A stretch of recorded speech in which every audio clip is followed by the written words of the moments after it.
Hello વિદ્યાર્થી મિત્રો, ગયા લેક્ચરમાં આપણે ધંધા વિશેની માહિતી મેળવી, એના હેતુઓ ભણ્યા, ત્યારબાદ એની લાક્ષણિકતાઓ. ત્યારબાદ આપણે શું ભણ્યા હતા? વ્યવસાય અને વ્યવસાયનો અર્થ, વ્યવસાયની લાક્ષણિકતા. આજે આપણને શું ભણવાનું રહેશે કે રોજગાર કોને કહેવાય. શરૂઆત કરીએ આજના લેક્ચરની આપણે કે રોજગાર છે એ કોને કહેવાય, એનો અર્થ અને એની લાક્ષણિકતા છે આપણે ભણવાની રહેશે. જોઈએ એની અંદર કે રોજગાર એટલે શું. તો કે રોજગાર એટલે નોકરી. હવે સ્વાભાવિક છે કે આપણને વ્યવસાયમાં શું હતું કે તમે જે કંઈ શિક્ષણ પામેલા હોય, તાલીમ લીધેલી હોય, આવડત હોય તમારી પાસે, તો તમે જે કંઈ સેવા કરો એના બદલામાં છે તમે વેતન મેળવો છો અથવા તો અમુક પ્રકારની ફી મેળવો છો. તમે જે કંઈ સેવા આપો એ એમનો આપશો નહીં, એના બદલે તમને શું પ્રાપ્ત થશે? ફી પ્રાપ્ત થશે. એને આપણે શું કહેતા હતા? વ્યવસાય. હવે રોજગાર એટલે શું? તો એક પ્રકારની નોકરી. તો કે નિશ્ચિત વેતનના બદલામાં અન્ય સાથેના કરાર અનુસાર શોધેલું હોય. એટલે કે બની શકે કે તમે જો કોઈ કાર્ય કરો તો એ કાર્યના બદલામાં છે તમને શું મળશે? ફી મળશે અથવા તો વેતન મળશે. તો એ અનુસાર જે કાંઈ સોંપેલું કાર્ય હોય એ કામગીરી કરવાની પ્રવૃત્તિને આપણે શું કહીશું? આર્થિક પ્રવૃત્તિ. શું કામે? આપણે જે કાંઈ કાર્ય કરશું એના બદલામાં આપણે ફી મેળવીએ છીએ એટલે. દાખલા તરીકે શાળામાં શિક્ષણ કાર્ય કરતા શિક્ષક તથા સરકારી કર્મચારી એ પોતાનું કાર્ય કરે છે અને કાર્યના બદલામાં છે પોતે પગાર લે છે. એટલે પગાર એટલે એક પ્રકારની આર્થિક પ્રવૃત્તિ જ થઈ. શું કામે? પોતે આર્થિક પ્રવૃત્તિ કરે છે, સેવા આપે છે, પરંતુ સેવાના બદલામાં એ પોતે છે પગાર લે છે. તો આ પગાર માટે એના માટે એક રોજગાર બની ગયો, એનો એક નોકરી બની ગઈ. એટલે આપણે એને શું કહીશું? રોજગાર. હવે એની લાક્ષણિકતાઓ જોઈએ. રોજગારમાં શું હોય? જેમ વ્યવસાયમાં હતું કે પ્રાથમિક ઉદ્દેશ્ય છે એનો સેવાનો હોય અથવા તો સ્વતંત્ર પ્રવૃત્તિ છે અથવા તો એને વિશિષ્ટ જ્ઞાન પ્રાપ્ત કરેલું હોવું જોઈએ, બુદ્ધિચાતુર્ય છે હોવી જોઈએ. એ કોના માટે અનિવાર્ય હતું? વ્યવસાય માટે. આમાં જોઈએ રોજગાર છે એમાં શું આપણને લાક્ષણિકતા બતાવે. તો કે રોજગારમાં શારીરિક કે બૌદ્ધિક શ્રમના બદલામાં નિશ્ચિત સમયે નિશ્ચિત વેતન ચૂકવાય છે. ખાસ ધ્યાનમાં રાખજો, તમે જો રોજગાર અથવા તો તમે જો નોકરી કરતા હોય તો તમારું વેતન કેવું હશે? ફિક્સ હશે. અથવા તો એનો સમય મર્યાદા એ કેવી હશે? નિશ્ચિત હશે. ટૂંકમાં તમે નિશ્ચિત સમય માટે નિશ્ચિત કામ કરતા હશો ને એના માટે જે કાંઈ પગાર વેતન મળતું હશે એ પણ કેવું હશે? નિશ્ચિત હશે. એને આપણે શું કહી શકીશું? રોજગાર. તો કે રોજગારમાં નિશ્ચિત વેતન ઉપરાંત તો અન્ય લાભ પણ મળે છે. હવે બની શકે કે તમે કોઈ સરકારી કર્મચારી હોય તો એ અનુસાર છે જે કાંઈ ભથ્થા નક્કી થતા હોય એ પણ તમને મળવાપાત્ર રહેશે. આમાં આપેલું છે દાખલા તરીકે કોઈ તબીબી ભથ્થું હોય અથવા તો પેન્શન હોય. તો આ છે તમે જો રોજગાર તરીકે કામ કરતા હોય, નોકરી તમે બજાવતા હોય તો તમને છે આ યોજના અથવા તો આ લાભ છે મળવાપાત્ર રહેશે. રોજગારમાં કરાર અનુસાર રોજગાર આપનારના તાબામાં રહી સોંપેલું કાર્ય કરવાનું હોય છે. ટૂંકમાં તમારા મનની મરજી મુજબ છે તમે કાર્ય કરી શકશો નહીં. જે તમારા ઉપલા અધિકારી હશે એના અનુસંધાને અથવા તો એના તાબાની હેઠળ છે જે કાર્ય સોંપવામાં આવશે એ અનુસાર છે તમારે કાર્ય કરવાનું રહેશે. જોઈએ નેક્સ્ટ શું કહેવા માંગે એની લાક્ષણિકતા. તો કે રોજગારમાં રોજગાર મેળવવાના વ્યક્તિ માટેની લાયકાત, કાર્યનો સમય, નિવૃત્તિ પછીના લાભ વગેરે નિશ્ચિત હોય છે. હવે તમે રોજગાર સાથે સંકળાયેલા હોય એટલે કે તમે નોકરી કરતા હોય તો બની શકે કે એ તમારે આગળ જ આવી ગયું કે જે કંઈ સમય હશે એ કેવો હશે? નિશ્ચિત સમય હશે. હવે બની શકે કે કાર્યનો સમય હશે પછી નિવૃત્તિ થવાને આરે તમે હોય તો નિવૃત્તિ પછીની જે કંઈ સેવાઓ પ્રાપ્ત થતી હોય એ પણ તમને મળવાપાત્ર રહેશે. એ કેમાં? રોજગારમાં. તો કે રોજગાર છે પરાવલંબી છે પ્રવૃત્તિ છે, સ્વાવલંબી છે નહીં. પોતાના ઉપર નિર્ભર છે એ પોતે રહી શકે નહીં. એને બીજા ઉપર છે આધાર રાખવો પડે. છઠ્ઠું જોઈએ તો કે રોજગારમાં માલિક અને કર્મચારી બંને કરાર અનુસાર નિવૃત્ત પાલન માટે બંધાયેલા હોય છે. હવે બની શકે કે તમે જો આ રોજગારીમાં હોય, તમે માની લો કે તમે જ છો તો તમે અને તમારી સાથે જે કાંઈ સંકળાયેલા કર્મચારીઓ હોય, ઉપલા અધિકારીઓ હોય એ તમે અરસપરસ છે એ કાર્ય કરતા હશો. એકબીજાના તાબા હેઠળ છે તમારે કાર્ય કરવાનું રહેશે. અને તમારા ઉપલા અધિકારી સાથે અથવા તો સંસ્થા સાથે જે કાંઈ કરાર કરેલા હશે એ કરારને અનુસાર છે એ તમારે નિયમનું પાલન કરવું છે એ જરૂરી છે નિયમનું પાલન કરશો તો તમે રોજગારી છે એ પોતાના રોજગારી તરીકેના લાભ છે તમે આપી શકો. તો કે રોજગારી મેળવનારે કોઈ મૂડીરોકાણ કરવું પડતું નથી. હવે તમે તો માલિક છો નહીં, એટલે તમારે છે કંઈ મૂડીરોકાણ કરવાનું આવતું નથી. તમે તો એક સેવાભાવ તરીકે અથવા તો તમે જે કાંઈ કાર્ય કરો છો એ કાર્યના બદલામાં છે તમે શું પ્રાપ્ત કરશો? વેતન પ્રાપ્ત કરશો. એટલે તમારે જે કાંઈ કાર્ય કરવાનું રહેશે એ માત્ર તમારે આપવાનું રહેશે ને તમે જે કાંઈ સેવા આપો છો એના બદલામાં તમારે છે વેતન લેવાનું થશે. એમાં કોઈ દખલઅંદાજી છે બીજા કાર્યમાં તમારે કરવાની રહેશે નહીં. એટલે કીધેલું છે કે તમારે છે કોઈ મૂડીરોકાણ કરવાનું આવશે નહીં. શું કામે તમારો કોઈ ધંધો નથી કે વ્યવસાય નથી એટલા માટે. નેક્સ્ટ જોઈએ આપણે તો કે આપણે રોજગાર જોઈએ કે રોજગારનો અર્થ અને એની લાક્ષણિકતા. હવે આ ત્રણેય વચ્ચેનો આપણે ડિફરન્સ જોવાનો છે. ત્રણેય આપણે શું ભણ્યા? ધંધો, વ્યવસાય અને રોજગાર. જોઈએ કે અલગ અલગ રીતે કઈ રીતના તરી આવે ત્રણે ત્રણ. એમાં મોસ્ટ આઈએમપી છે કે રોજગાર હોય અથવા ધંધો હોય કે વ્યવસાય હોય, આ ત્રણે ત્રણનો ડિફરન્સ જો સમજમાં આવી જાય તો એ તમારે છે એ તમે ગમે ત્યારે છે વિચારી શકો અથવા તો લખી શકો. એમાં પહેલાં તો જોઈએ આપણે કાર્યનું સ્વરૂપ કેવું હોય, એ પછી ધંધો હોય, વ્યવસાય હોય અથવા તો રોજગાર હોય. ધંધામાં જોઈએ તો કે કાર્યનું સ્વરૂપ છે એ શું કહેવા માગે તો કે નાણાંના બદલામાં ગ્રાહકને વસ્તુ અને સેવાઓનો પુરવઠો પૂરો પાડવામાં આવે છે. ટૂંકમાં તમે છે જે કંઈ લાભ તમે મેળવતા હશો એમને મેળવતા હશો નહીં. તમે કંઈ સેવા આપો તો સેવાના બદલામાં છે તમે અમુક વસ્તુ પ્રાપ્ત કરો અથવા તો નાણાંની પ્રાપ્તિ થતી હશે. ત્યારબાદ વ્યવસાયમાં જોઈએ તો કે ફીના બદલામાં વ્યક્તિગત અને ધંધાકીય રીતે વિવેક બુદ્ધિથી સેવા આપવામાં આવે છે. હવે વ્યવસાય સાથે શું સંકળાયેલું છે? તમારી પાસે કોઈ જ્ઞાન હોય, આવડત હોય અથવા તો શિક્ષણ પામેલા હોય અથવા તો તમે કોઈ તાલીમ લીધેલી હોય તો તમે જે કાંઈ તમારો અનુભવ આપો છો, જે કાંઈ સેવા આપો છો એના બદલામાં તમને શું પ્રાપ્ત થશે એની ફી છે એ તમને મળવાપાત્ર રહેશે. એને આપણે શું કહીશું? વ્યવસાય. હવે એમાં જોઈએ નેક્સ્ટ આપણે કે રોજગારમાં શું કહેવા માગે, કાર્યનું સ્વરૂપ છે કેવું હોય તો કે કરાર અને નિયમ અનુસાર છે એ કાર્ય કરવાનું હોય છે. અગાઉ જ આપણે આવી ગયું રોજગારની વ્યાખ્યામાં કે જે કાંઈ કાર્ય કરવાના એની લાક્ષણિકતામાં એવું કે જે કાંઈ કરારો થયેલા હશે એ કરારના અનુસંધાને એ પછી નીતિ નિયમો હોય, આદેશો હોય કે શરતો હોય એ તમામનું તમારે છે ચુસ્તપણે પાલન કરવાનું રહેશે. એને આપણે શું કહીશું? રોજગાર. હવે એની લાયકાત જોઈએ. ધંધો, વ્યવસાય અને રોજગારમાં ત્રણમાં કઈ રીતના ડિફરન્ટ આપે. લાયકાતમાં ધંધામાં જોઈએ તો કે કોઈ શૈક્ષણિક લાયકાત અનિવાર્ય છે નહીં. તમે ધંધો માંડી શકો, હું પણ ધંધાની શરૂઆત કરી શકું. જો તમારી પાસે કોઈ શૈક્ષણિક લાયકાત ન હોય અને તમારી પાસે કોઠાસૂઝ હોય, અનુભવ હોય તો તમે તમારી રીતના છે તમારું બિઝનેસની શરૂઆત કરી શકો. એમાં કોઈ વિશિષ્ટ શૈક્ષણિક લાયકાતની જરૂર રહેશે નહીં કે ભાઈ આ તમે 12મું પાસ કર્યું અથવા ગ્રેજ્યુએશન પ્રાપ્ત કરેલું છે એ જ પોતે બિઝનેસ માંડી શકે એવું હોય નહીં. તમે તમારી રીતના કોઈ પણ ધંધો છે એની શરૂઆત કરી શકો.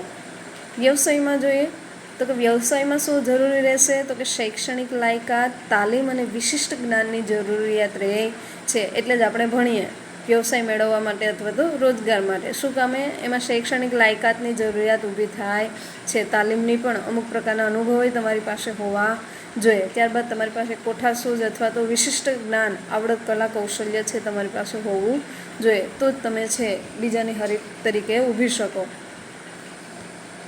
તો જ તમે વ્યવસાય કરી શકો. હવે રોજગારમાં જોઈએ શું કહેવા માગે તો કે કાર્યના સ્વરૂપ અનુસાર લાયકાત છે એ જરૂરી છે. હવે રોજગાર છે એમણે તો પ્રાપ્ત થશે નહીં.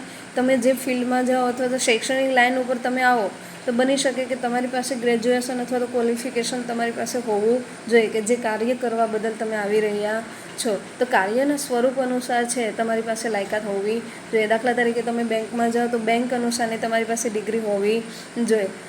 જે પ્રકારનું ફિલ્ડ હોય, જે પ્રકારની સેવા તમે આપતા હોય એ સ્વરૂપ છે એની લાયકાત તમારી પાસે હોવી જોઈએ. લાયકાત હોય તો તમે રોજગાર અથવા તો નોકરી છે એ તમે પ્રાપ્ત કરી શકો.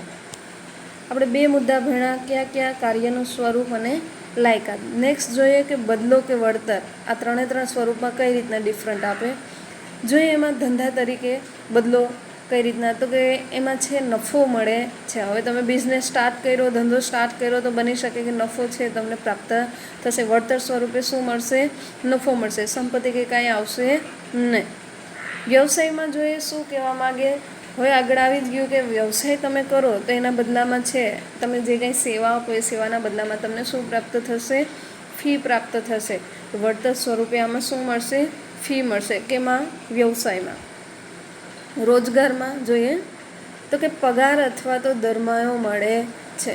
ટૂંકમાં તમે જો નોકરી કરતા હોય તો નોકરીના બદલામાં છે તમારો પગાર છે મળવાપાત્ર રહેશે. આ હતું બદલો અથવા તો વળતર, કે તમે જે કાંઈ કાર્ય કરો એના બદલા સ્વરૂપે તમને શું પ્રાપ્ત થાય છે. એ પછી ધંધો હોય, વ્યવસાય હોય કે રોજગાર હોય. નેક્સ્ટ આપણે જોઈએ મૂડી. શું કહેવા માગે ધંધા, વ્યવસાય અને રોજગારમાં, તો કે ધંધાના સ્વરૂપ અને પ્રકાર અનુસાર મૂડીની જરૂરિયાત રહે છે. તમારો ધંધાનું બની શકે નાનો ધંધો હોય તો મૂડી રોકાણ કેવું હશે? ઓછું હશે. વિશાળ પ્રમાણમાં જો તમે કોઈ બિઝનેસની શરૂઆત કરો તો મૂડી રોકાણ કેવું હોવું જોઈએ? વિશાળ પ્રમાણમાં અથવા તો મોટા પ્રમાણમાં તમારી પાસે મૂડી રોકાણ હોવું જોઈએ. જેવું તમારું સ્વરૂપ હશે, મધ્યમ કદ હોય, નાનું કદ હોય અથવા તો વિશાળ હોય, એ અનુસાર છે તમારી પાસે મૂડી રોકાણ હશે. નેક્સ્ટ જોઈએ વ્યવસાયમાં, તો કે સ્થાપના સમયે મર્યાદિત મૂડીની જરૂરિયાત રહે છે. ટૂંકમાં વ્યવસાય તમે શરૂઆત કરતા હોય તો શરૂઆતમાં છે થોડા ઘણા અંશે તમારી પાસે મૂડીની જરૂરિયાત રહેશે. જ્યારે રોજગારમાં શું રહેશે? મૂડીની જરૂરિયાત રહેશે નહીં. શું કામે? તમે ખુદ એના માલિક છો નહીં. ન તો તમારે મૂડીની જરૂરિયાત ઊભી થશે કે ના તમારે કોઈમાં છે મૂડી રોકાણ કરવાની જરૂરિયાત ઊભી થાય.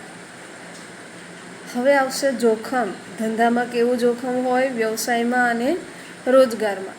જોઈએ એમાં સૌ પ્રથમ કે ધંધામાં છે એ જોખમ તરીકે કઈ રીતના ઊભું થાય અથવા તો જોખમનું સ્વરૂપ કેવું હોય, તો કે ધંધામાં નફાની અનિશ્ચિતતા અને નુકસાનનું જોખમ રહેલું છે. માની લ્યો કે તમે છે કોઈ પણ પ્રકારના ધંધાની શરૂઆત કરેલી છે, તમને ખ્યાલ નથી કે તમારો ધંધો છે એ ભવિષ્યમાં કેવો ચાલવાનો છે. બની શકે સારો એવો ચાલે, અસામાન્ય નફો તમને પ્રાપ્ત પણ થાય. એવું બની શકે કે ખોટ જાય, નુકસાન જાય, સાવ ધંધો જ બંધ થઈ જાય, એવું પણ થાય. એટલે તમે જો ધંધાની શરૂઆત કરતા હોય તો જોખમનું પ્રમાણ કેવું રહેશે? વિશેષ પ્રમાણમાં રહેશે.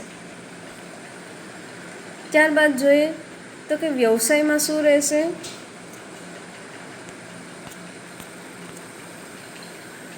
તો કે વ્યવસાયમાં રહેશે, હવે બની શકે જોખમનું પ્રમાણ ધંધામાં કેવું રહેશે?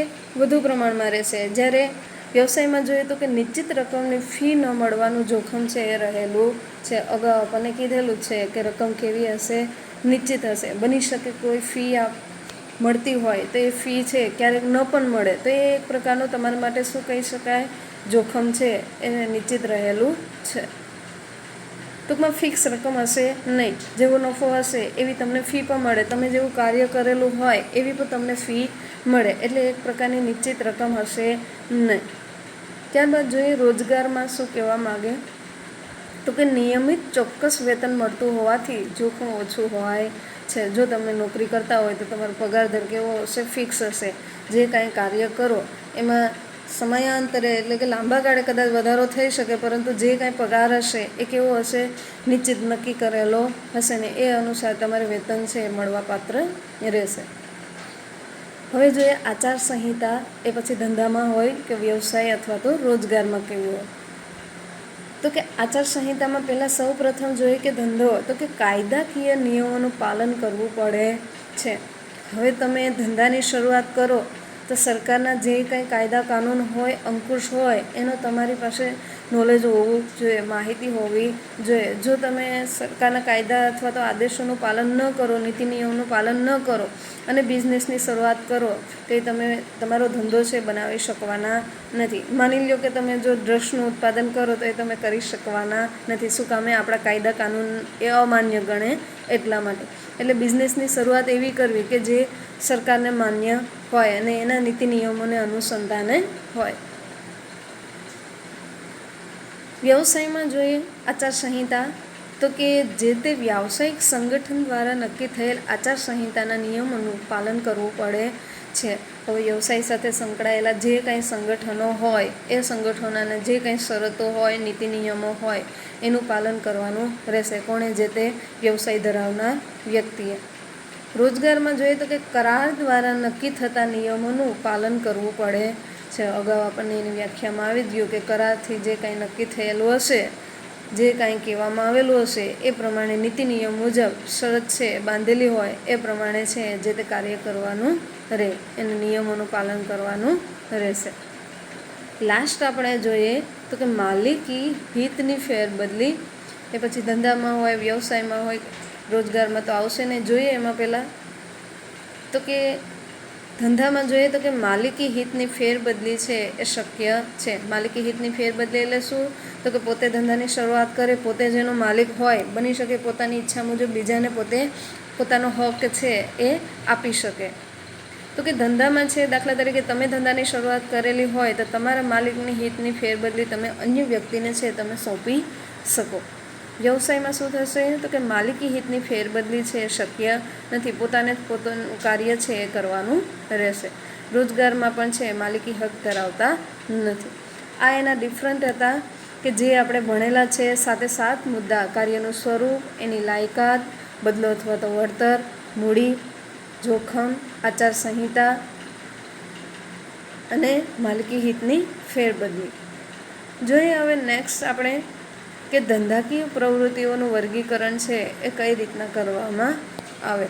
તો તમને મને બધાને ખ્યાલ છે કે આર્થિક પ્રવૃત્તિઓના પ્રકાર છે ધંધો, વ્યવસાય અને રોજગાર. એ આપણે ભણી ચૂકેલા છે. ધંધો કોને કહેવાય, એના હેતુઓ અથવા એની લાક્ષણિકતાઓ, વ્યવસાય એનો અર્થ, એની વ્યાખ્યા અથવા તો એની લાક્ષણિકતાઓ, અને રોજગારનો અર્થ, વ્યાખ્યા અને એની લાક્ષણિકતાઓ. છેલ્લે આપણે એના ડિફરન્ટ ભણેલા છે. હવે નેક્સ્ટ આપણે ભણવાનું રહેશે કે ધંધાકીય પ્રવૃત્તિઓનું વર્ગીકરણ છે એ કઈ રીતે થાય. તો જોઈએ એમાં મુખ્ય છે 3 રીતે થાય. કઈ રીતે? વેપાર, વાણિજ્ય અને ઉદ્યોગ. તો સૌ પ્રથમ તો આપણે ટ્રેડ જોવાનું રહેશે, એટલે કે વેપાર જોવાનું રહેશે. એનો અર્થ જોઈએ કે વેપાર છે એ કોને કહેવાય. જોઈએ એની અંદર વેપાર કોને કહેવાય તો કે નફાના હેતુથી 2 વ્યક્તિઓ વચ્ચે વસ્તુ કે સેવાના બદલામાં વસ્તુ કે સેવાનો અથવા તો નાણાંના બદલામાં વસ્તુ કે સેવાનો વિનિમય એટલે વેપાર. હવે નફાના હેતુથી જ ધંધોની શરૂઆત કરાતી હશે એટલે વેપાર એ છે કોના હેતુથી કરવામાં આવશે? નફાના હેતુથી કરવામાં આવશે. હવે વેપાર સાથે સંકળાયેલ, દાખલા તરીકે હું ખુદ વેપાર કરતી હોય તો એકલી વ્યક્તિ વેપાર કરી શકે નહીં. ખરીદનાર હોય તો સામે વેચનારે હોવો જોઈએ, વેચનાર હોય તો સામે ખરીદનારે હોવો જોઈએ. એટલે વ્યક્તિ કેટલી હશે? 2. તો આ 2 વ્યક્તિઓ વચ્ચે વસ્તુઓ કે સેવાના બદલામાં વસ્તુ કે સેવાનો અથવા તો વસ્તુ કે સેવાનો વિનિમય એટલે એક પ્રકારનું વેચાણ, આદાન પ્રદાન છે. એક ખરીદતા હશે ને એક વેચતા હશે, એવો વિનિમય એટલે એને આપણે શું કહીશું? વેપાર કહીશું. અને વ્યક્તિઓ કેટલા હશે? 2. કાં પોતે વસ્તુ આપશે, કાં પોતે સેવા આપશે, અને આ બંનેના બદલામાં છે એનો વિનિમય થતો હશે.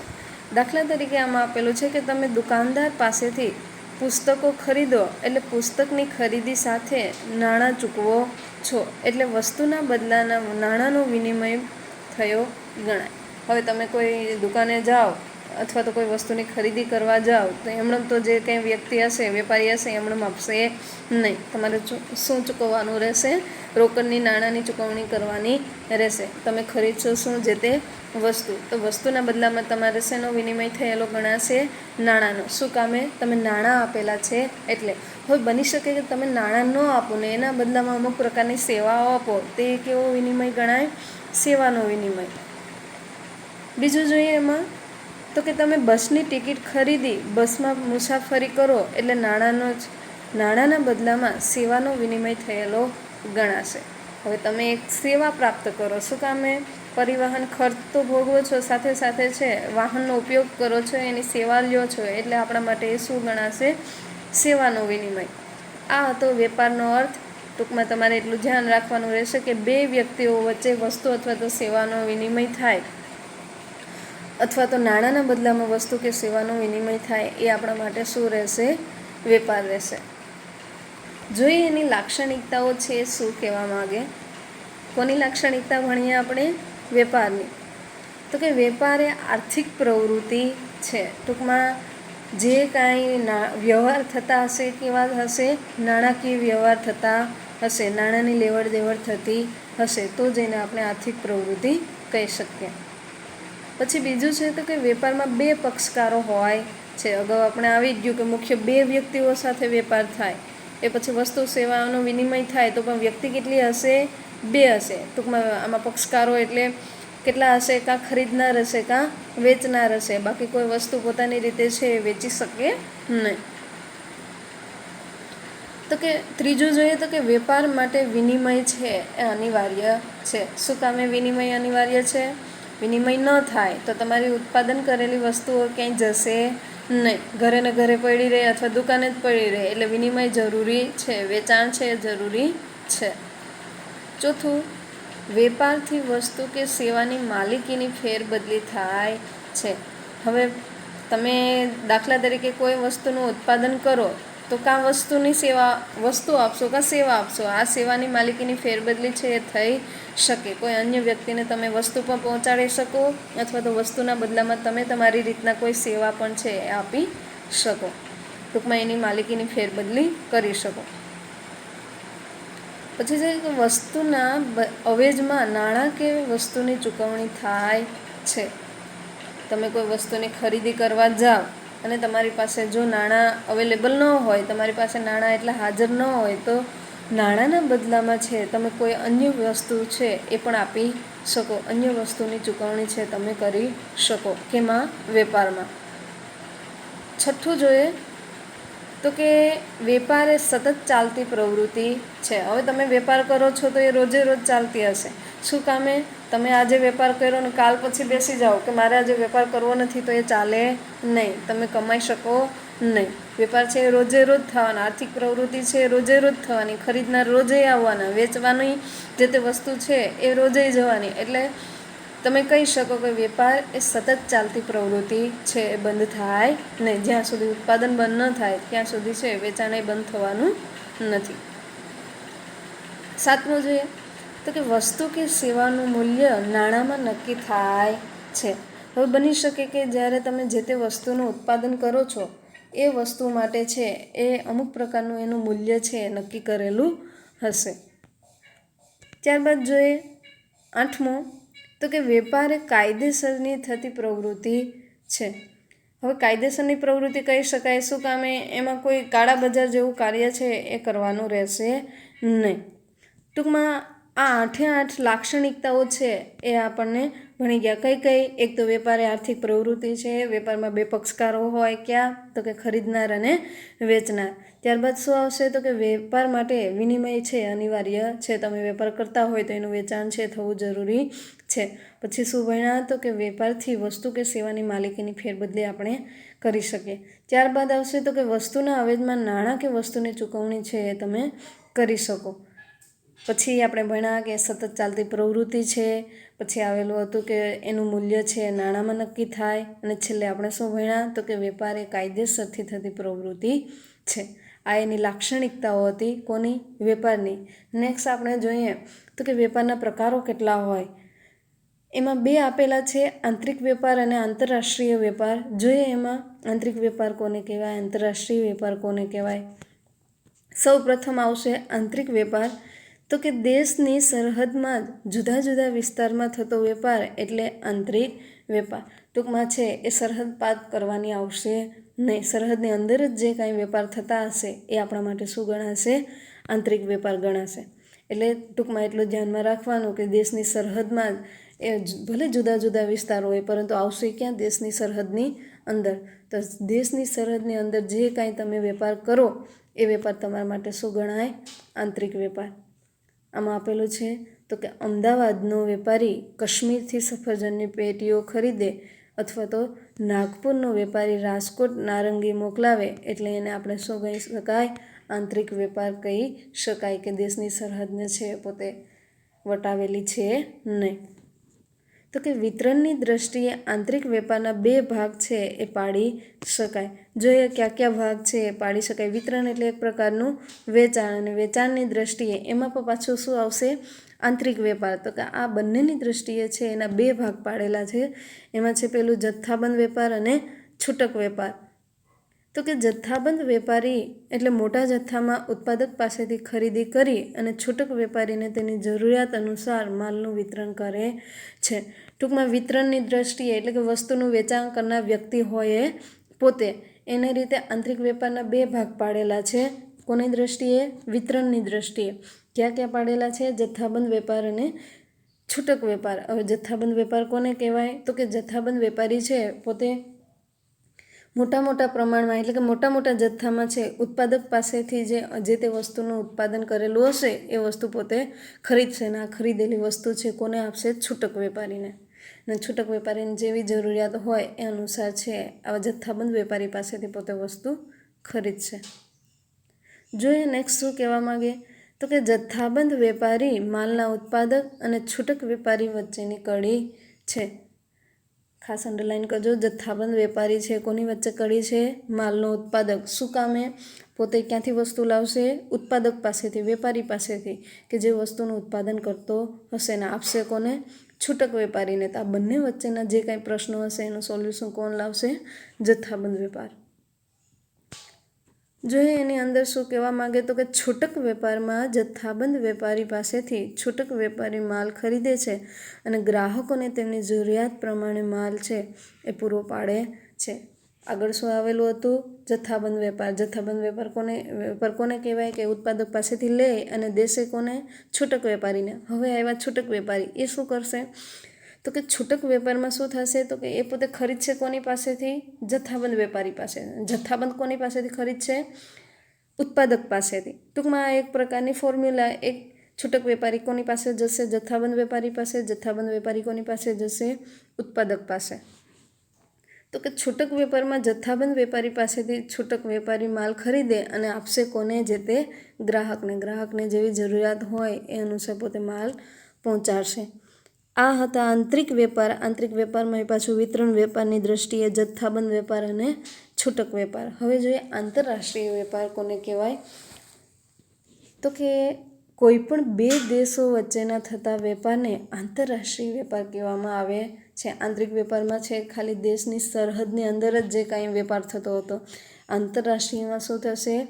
બંને દેશો આપણા દેશની બહાર જે કંઈ વેપાર થતો હશે એને આપણા માટે શું ગણાશે? આંતરરાષ્ટ્રીય વેપાર. ટૂંકમાં એટલું ધ્યાનમાં રાખવાનું કે કોઈ પણ બે દેશ વચ્ચે થતો વેપારને છે આપણે આંતરરાષ્ટ્રીય વેપાર કહી શકીએ. આંતરરાષ્ટ્રીય વેપાર છે એ દેશની સરહદને ઓળંગે છે. દાખલા તરીકે આપણે કહી શકીએ કે જાપાનની કંપની છે એ ભારતના વેપારીને ટેલિવિઝન વેચે અથવા તો ભારતમાંથી આપણે કેસર કેરી પ્રખ્યાત જ છે તો એ કેસર કેરી જો યુએસએમાં મોકલવામાં આવે, અમેરિકામાં મોકલવામાં આવે તો આપણા માટે શું ગણાય? આંતરરાષ્ટ્રીય વેપાર છે એ ગણાશે. જોઈએ તો કે આંતરરાષ્ટ્રીય વેપારમાં છે એ આયાત વેપાર, નિકાસ વેપાર અને પુનઃ નિકાસ વેપારનો સમાવેશ થાય છે. એક માર્ક્સમાં કદાચ પૂછાય શકે કે આંતરરાષ્ટ્રીય વેપારમાં કોનો સમાવેશ થશે? ત્રણ બાબતોનો. કયા? આયાત વેપાર, નિકાસ વેપાર અને પુનઃ નિકાસ વેપારનો છે એ સમાવેશ થાય. આ હતું વેપાર. હવે આપણને આવશે કોમર્સ એટલે કે વાણિજ્ય. એમાં જોઈએ આપણે વાણિજ્યનો અર્થ છે શું કહેવા માગે? તો કે વાણિજ્ય એટલે વેપાર અને વેપારને સહાયક સેવાઓ. એટલે ટૂંકમાં કોમર્શિયલ છે એટલે કોમર્સમાં શું આવશે? વેપાર આવશે અને વેપારની સાથે સંકળાયેલ જે કંઈ સહાયક સેવાઓ હોય એને આપણે વાણિજ્ય કહી શકીએ. આ સેવાઓમાં શું આવશે? કઈ કઈ સેવાઓ આવશે એ ભણીએ. તો કે આ સેવાઓમાં બેન્કિંગ સેવાઓ, વીમો સેવાઓ, વાહન વ્યવહાર સેવા, સંદેશા વ્યવહારની સેવા, વખાર હોય અને આડતિયાની સેવાઓનો સમાવેશ થાય છે. ટૂંકમાં આટલી સેવાઓનો સમાવેશ છે કોમર્સમાં થશે. કોનો સમાવેશ થશે? બેન્કિંગ સેવાઓ હોય, વીમા વ્યવહારની સેવાઓ હોય, વાહન વ્યવહારની સેવા અથવા તો સંદેશા વ્યવહારની. ત્યારબાદ કોઈ વખારની સેવા. શું કામે? તમે કંઈ એમણે તો જે તે વસ્તુનું વેચાણ કરશો અને સ્ટોર જ્યાં ત્યાં થતો હશે એ ક્યાં હશે? વખારમાં. વસ્તુનું વેચાણ છે એમણે થશે નહીં. ત્યારબાદ આડતિયાની સેવાઓ. આડતિયાની સેવાઓ કોને કહેવાય? તો કે તમે કોઈ વસ્તુનું ઉત્પાદન કરો તો તમારા વતી કોઈ વ્યક્તિ છે એનું વેચાણ કરી આપે તો એ આપણા માટે એ વ્યક્તિ કોણ ગણાશે? આડતિયો ગણાય. જોઈએ તો કે વેપારની આ સહાયક સેવાઓને કારણે વેપારની દ્રષ્ટિએ વિશ્વ એક બજાર બની ગયેલું છે. હવે વેપાર ચાલે, વાણિજ્ય ચાલે તો જ છે આપણે જે કાંઈ કાર્ય ધંધો કરતા હોય, ઉદ્યોગ છે એ ચાલે. એટલે આ બધું ન હોય તો ઉદ્યોગ પણ ન ચાલે. હવે એની લાક્ષણિકતાઓ જોઈએ. કોની? વાણિજ્યની. જોઈએ એમાં સૌ પ્રથમ એની લાક્ષણિકતા તો કે વાણિજ્ય શબ્દમાં વેપારનો સમાવેશ થાય છે. બીજું રહેશે તો કે વાણિજ્ય છે આર્થિક પ્રવૃત્તિ છે. હવે વાણિજ્ય શબ્દમાં છે વેપારનો સમાવેશ થાય. શું કામે? અગાઉ એને અર્થમાં જ આપી દીધું કે વાણિજ્ય એટલે જ પોતે વેપાર અથવા તો વેપારને સહાયક સેવાઓ. હવે વાણિજ્યને જ વેપાર કહી દીધો તો વેપારમાં આપણને અગાઉ આવી જ ગયું કે વેપાર એક આર્થિક પ્રવૃત્તિ છે, તો વાણિજ્યને આપણે આર્થિક પ્રવૃત્તિ કહી શકીએ. ત્રીજું જોઈએ તો કે વેપારને મદદરૂપ થાય તેવી સહાયક સેવાઓનો સમાવેશ થાય છે. અગાઉ એના અર્થમાં આવ્યું કે વેપાર છે એકલો અટોલો છે નહીં, એની સાથે સહાયક સેવાઓ પણ છે. એ પછી બેન્કિંગ સેવાઓ હોય, વાહન વ્યવહારની હોય કે સંદેશા વ્યવહારની હોય, એ બધી જ સેવાઓ સાથે સંકળાયેલો છે. ચોથું લાક્ષણિકતા વસ્તુના સમય અને સ્થળ ઉપયોગિતામાં છે એ વધારો કરી આપે છે અથવા તો વધારો થાય છે. અને સહાયક સેવાઓનું સાતત્ય હોય છે. ટૂંકમાં આ બધી સેવાઓ છે એમણે પડી રહેશે નહીં, એનો ઉપયોગ કરવાનો રહેશે. છઠ્ઠું જોઈએ તો કે વેપારને સહાયક સેવાઓ યોગ્ય કિંમતે મળી રહે તો ગ્રાહકોને વ્યાજબી કિંમતે વસ્તુઓ છે એ પૂરી પાડી શકાય. હવે જે કાંઈ તમે બેન્કિંગ સેવાઓ લો, વીમાની સેવા લો અથવા તો વાહન વ્યવહારની સેવા લો, જો એ તમને પોસાય એટલા વ્યાજબી કિંમતે તમને મળી રહી તો તમે પણ ઉત્પાદિત વસ્તુ છે એની પ્રાઇસ કેવી રાખશો, કિંમત કેવી રાખશો? મિનિમમ એટલે કે વ્યાજબી કિંમત રાખશો કે જે તમને પોસાય અને ગ્રાહકને પોસાય. હવે તમે ઊંચી જ કિંમત રાખો તો ગ્રાહકને પોસાય નહીં, તો ગ્રાહક ખરીદવાના છે નહીં. ટૂંકમાં તમે ઊંચી ક્યારે રાખશો? કે જ્યારે આવા તમારે ખર્ચા વધી જાય. જો આવા ખર્ચા તમને મિનિમમ સ્થળે અથવા તો મિનિમમ મર્યાદામાં મળી રહી તો બની શકે કે તમે જે તે વસ્તુની કિંમત કેવી રાખશો? વ્યાજબી રાખશો. અને વ્યાજબી કિંમત રાખો તો ગ્રાહકોને છે એ જે તે વસ્તુ છે એ વ્યાજબી કિંમતે મળી રહે. હવે નેક્સ્ટ જોઈએ આપણે તો કે વેપાર અને વાણિજ્ય બંને ભણ્યા તો એ બંને વચ્ચેનો ડિફરન્સ છે એ ભણી લઈએ. 2-3 માર્ક્સમાં પૂછાઈ શકે એટલે ધ્યાને લેજો. જોઈએ એમાં સૌ પ્રથમ તો વેપારનો અર્થ. વેપારનો અર્થ છે આપણને, તમને, મને બધાને યાદ જ છે એવું ધારીને આગળ વધીએ તો કે વેપારમાં નાણાંના બદલામાં વસ્તુ કે સેવાઓનો વિનિમય થાય છે. વ્યક્તિ કેટલી હશે વેપારમાં? 2. કોણ કોણ હશે? ખરીદનાર અને વેચનાર. ટૂંકમાં નાણાંના બદલામાં જ્યારે વસ્તુ અને સેવાઓનો વિનિમય થાય એ આપણા માટે શું રહેશે? વેપાર રહેશે. વાણિજ્ય કોને કહેવાય? તો કે વાણિજ્યમાં વેપાર ઉપરાંત વેપારને સહાયક સેવાઓનો સમાવેશ થાય છે. વાણિજ્યને જ વેપાર કહી દીધો ને વેપારની સાથે સંકળાયેલ કોણ હશે? એની સહાયક સેવાઓ. કઈ કઈ સહાયક સેવાઓ હશે? વીમા સેવા હોય, સંદેશા વ્યવહાર અથવા તો વાહન વ્યવહારની સેવાઓ. હવે એનું કાર્યક્ષેત્ર જોઈએ વેપારનું કેવું હોય તો કે વેપારનું કાર્યક્ષેત્ર કેવું હશે? મર્યાદિત હશે. જ્યારે વાણિજ્યનું કાર્યક્ષેત્ર વિશાળ હોય છે. વાણિજ્યમાં વેપારનો સમાવેશ થાય છે એટલે ટૂંકમાં એટલું યાદ રાખવાનું કે વેપારમાં મર્યાદિત, જ્યારે વાણિજ્યમાં શું રહેશે? વિશાળ. શું કામે? એને અન્ય સહાયક સેવાઓ એની સાથે સંકળાયેલ છે એટલે. પક્ષકારો જોઈએ તો કે વેપારમાં બંને પક્ષકારો લગભગ એકબીજાથી પરિચિત હોય છે અને નજીકના સ્થળે હોય છે. ખરીદનાર અને વેચનાર પોતે પક્ષકાર હશે કેમાં? વેપારમાં. વાણિજ્યમાં શું થશે તો કે બંને પક્ષકારો છે દૂરના સ્થળે અથવા તો એ પોતે છે બંને અપરિચિત પણ હોય શકે, એકબીજાને જાણતા પણ ન હોય એમ પણ બની શકે, છતાં સહાયક સેવાઓ છે પોતે મેળવી શકે. ટૂંકમાં વાણિજ્ય છે એનું કાર્યક્ષેત્ર કેવું છે?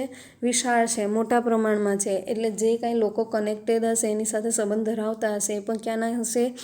દૂર દૂરના સ્થળના હશે. બની શકે કે એકબીજા વિશે જાણકારી ન હોય, એકબીજાથી પરિચિત ન હોય, તો પણ પોતે છે આ વાણિજ્ય સેવાઓનો લાભ લઈ શકે. આ એના ડિફરન્ટ હતા. શું? અર્થ, કાર્યક્ષેત્ર અને પક્ષકાર. અર્થમાં શું ભણ્યું? નાણાંના બદલામાં વસ્તુ અને સેવાઓનો વિનિમય. જ્યારે વાણિજ્યમાં શું આવશે? વેપાર ઉપરાંત વેપારની સહાયક સેવાઓ. કાર્યક્ષેત્રમાં શું આવશે? એનું કાર્યક્ષેત્ર મર્યાદિત. જ્યારે ઓલા વાણિજ્યનું કાર્યક્ષેત્ર શું રહેશે? વિશાળ. પક્ષકારોમાં શું આવશે? 2 પક્ષકારો કેમાં? વેપારમાં. કયા કયા? ખરીદનાર અને વેચનાર. આ બંને એકબીજા છે એ એકબીજાને પરિચિત હશે, ઓળખતા હશે. જ્યારે વાણિજ્યમાં છે બંને પક્ષકારો છે કેવા હશે? દૂરના સ્થળના હશે. બંને વચ્ચે છે કદાચ છે એ પરિચિત હોય પણ નહીં. જોઈએ નેક્સ્ટ હવે ઉદ્યોગ. ઉદ્યોગ કોને કહેવાય? એનો અર્થ જોઈએ આપણે તો કે માનવ જરૂરિયાતો સંતોષવા માટે કાચા માલ ઉપર વિવિધ પ્રક્રિયાઓ દ્વારા ઉત્પાદન કરી તુષ્ટિગુણ ઉમેરવાની પ્રક્રિયા એટલે ઉદ્યોગ.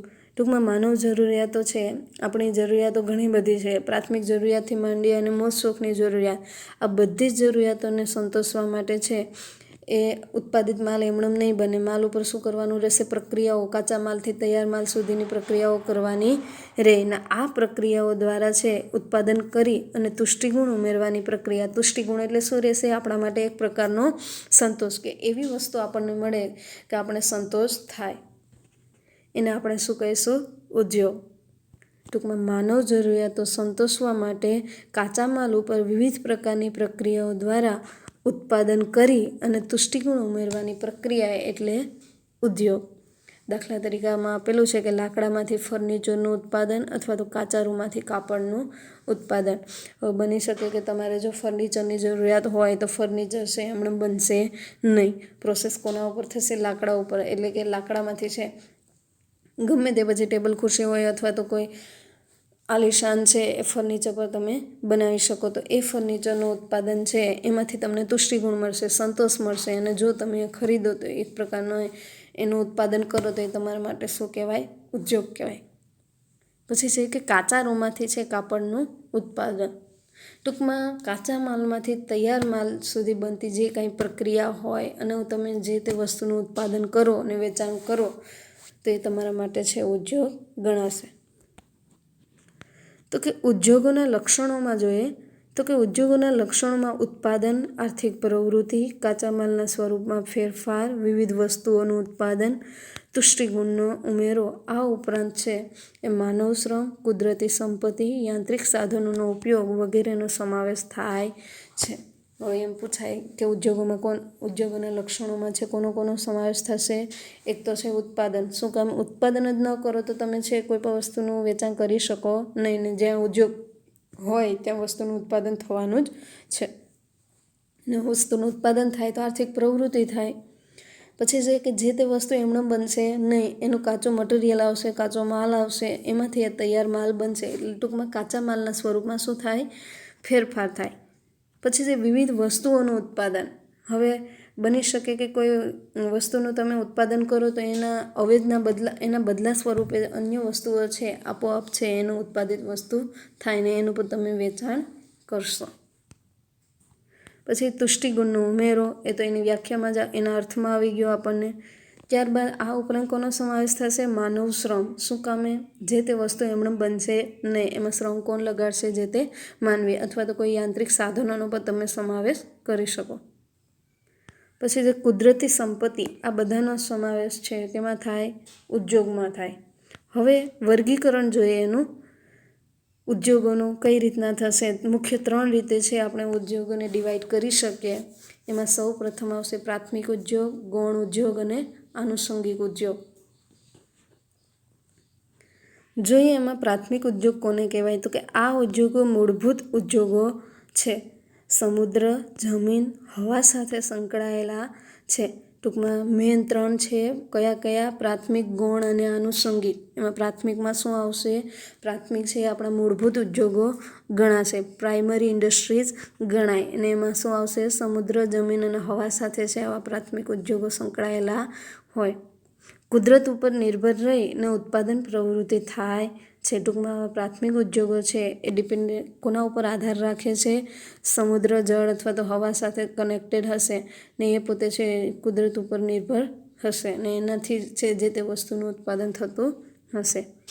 જોઈએ એમાં તો કે દાખલા તરીકે જમીન ઉપર થતી ખેતી. હવે સ્વાભાવિક છે કે જમીન ઉપર જે કાંઈ આપણે ખેતી કરીએ એ વરસાદ ઉપર આધાર રાખે. વરસાદ ન થાય તો આપણે જે તે વસ્તુનું ઉત્પાદન છે એ કરી શકીએ નહીં. ત્યારબાદ છે પશુપાલન છે, મરઘા બતકા ઉછેર છે, એ બધા છે કોની સાથે? કુદરત સાથે સંકળાયેલા છે. એટલે જ આપણે એને પ્રાથમિક ઉદ્યોગ કહી શકીએ. તો કે દરિયા સાથે સંબંધિત મત્સ્ય ઉદ્યોગ, એ પણ કુદરતને આભારી છે, કુદરત ઉપર નિર્ભર છે, એટલે આપણે એને છે પ્રાથમિક ઉદ્યોગમાં ગણી શકીએ. ત્યારબાદ આવશે સેકન્ડરી ઇન્ડસ્ટ્રી એટલે કે ગૌણ ઉદ્યોગ. જોઈએ એમાં શું કહેવા માંગે તો કે વિવિધ પ્રકારના યંત્રો અને ટેકનોલોજીની મદદ લેવામાં આવે છે. ટૂંકમાં પ્રાથમિક ઉદ્યોગોમાં છે આવી કંઈ યાંત્રિક સાધનોની ઉપલબ્ધિ છે નહીં, એનાથી છે એના વગરે આપણે ચલાવી શકીએ. જ્યારે ગૌણ ઉદ્યોગમાં શું આવશે, યંત્રો અને ટેકનોલોજીની મદદ છે આપણે લઈએ છીએ અને એનાથી જે તે વસ્તુનું ઉત્પાદન છે આપણે કરશું. જોઈએ એમાં તો કે કુદરતી સંપત્તિને વપરાશ યોગ્ય બનાવી ગ્રાહકને પહોંચતી થાય તે દરમિયાન કરવામાં આવતી પ્રક્રિયા એટલે ગૌણ ઉદ્યોગ. દાખલા તરીકે ખાતર ઉદ્યોગ હોય, રંગ રસાયણ ઉદ્યોગ હોય અથવા તો સ્ટીલ ઉદ્યોગ હોય. હવે જે કાંઈ ગૌણ ઉદ્યોગમાં શું થશે તો કે જે કાંઈ કાચું મટીરિયલ હશે એના ઉપર પ્રોસેસ કરી, પ્રક્રિયા કરી અને તૈયાર મટીરિયલ બનાવી અને કોને પહોંચવાનું કરશે, જે તે ગ્રાહકને, અને ગ્રાહક છે એનો ઉપયોગ કરશે, સંતોષ મેળવશે. તો એ આપણા માટે છે ગૌણ પ્રક્રિયા થઈ ગણાય. શું કામે? સંપત્તિને છે વપરાશ યોગ્ય બનાવેલી છે એટલે એનો ઉપયોગ કોણ કરશે, આપણા જેવા ગ્રાહકો કરશે. છેલ્લે જોઈએ આનુષંગિક ઉદ્યોગો, તો કે વિશાળ ક્ષેત્ર ધરાવે છે. પ્રાથમિક અને ગૌણ ઉદ્યોગોને સહાય અને સેવાઓ પૂરી પાડવા ઉપરાંત ગ્રાહકોની વધુ નજીક હોય છે. હવે આનુષંગિક ઉદ્યોગો છે એ બની શકે કે એનું ક્ષેત્ર, કાર્યક્ષેત્ર કેવું હશે, વિશાળ પ્રમાણમાં હશે, તો જ પોતે આ બંનેને સેવા આપી શકે. કોને? પ્રાથમિક ઉદ્યોગ અને ગૌણ ઉદ્યોગને. તો કે પ્રાથમિક ઉદ્યોગ અને ગૌણ ઉદ્યોગ દ્વારા જે પેદાશો મેળવવામાં આવે છે તેના ઉપર વિવિધ પ્રક્રિયા દ્વારા ગ્રાહકો માટે વસ્તુઓને વધુ વપરાશ યોગ્ય બનાવે છે. દાખલા તરીકે કોઈ ડેરી ઉદ્યોગ હોય, ઠંડા પીણાનો ઉદ્યોગ હોય અથવા તો બેકરી ઉદ્યોગ હોય. એ બધા આનુષંગિક ઉદ્યોગોમાં વાહન વ્યવહાર, બેંક, વીમો, વખાર, આડતિયા, માહિતી સંચાર વગેરેની સેવાઓનો પણ સમાવેશ થાય છે.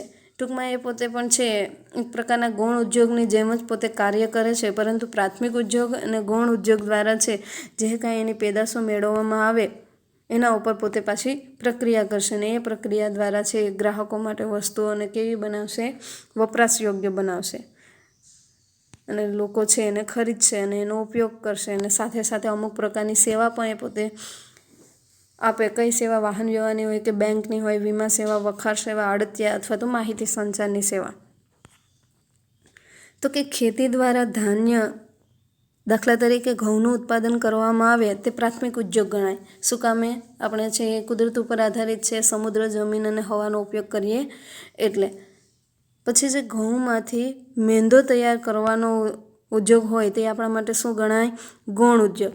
ને જો બની શકે કે તમે મેંદામાંથી પણ જો કોઈ પ્રોસેસ કરી અને કોઈ ખાદ્ય પદાર્થો બનાવો, એટલે કે બ્રેડ હોય, પાઉં હોય, બિસ્કિટનું ઉત્પાદન કરો, તો એ તમારા માટે શું ગણાય? આનુષંગિક ઉદ્યોગ ગણાશે. તો આ આપણો પાઠ છે. આજે આટલું ભણ્યા એ બધું જ તમારે યાદ રાખવાનું રહેશે. તમારી પાકી નોટમાં છે તમારે ઉતારવાનું રહેશે. ક્યાંથી? તો કે આર્થિક પ્રવૃત્તિથી માંડી, આર્થિક પ્રવૃત્તિ કોને કહેવાય, બિન આર્થિક પ્રવૃત્તિ કોને કહેવાય, બંને વચ્ચેનો તફાવત, ત્યારબાદ આર્થિક પ્રવૃત્તિઓના પ્રકાર, એમાં પાછો ધંધો, વ્યવસાય અને રોજગાર, એમાં પણ પાછી ધંધા, વ્યવસાય, રોજગારના અર્થ, વ્યાખ્યા, એની લાક્ષણિકતા, એના હેતુઓ જે કાંઈ આવ્યા એ, પછી એ બંને ત્રણેય વચ્ચેનો ડિફરન્ટ.